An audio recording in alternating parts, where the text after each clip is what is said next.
So I'm coming to the end of my time here in Brisbane. I wanted in the weeks that I was here to finish the first draft of the Sultan's Eyes, and here it is. I've done it already. So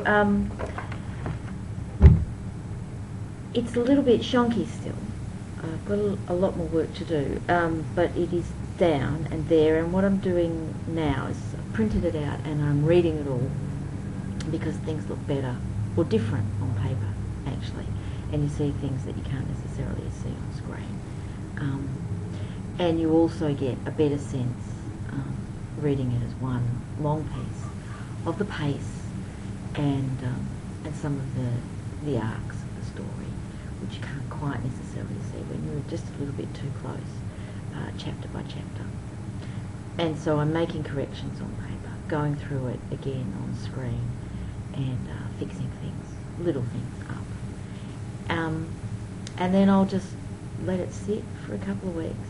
Then I come back to Brisbane and I'll do another full draft, or at least start another full draft while I'm here again in June. I have to say, this idea of locking yourself in a room with nothing to do but write really works for me.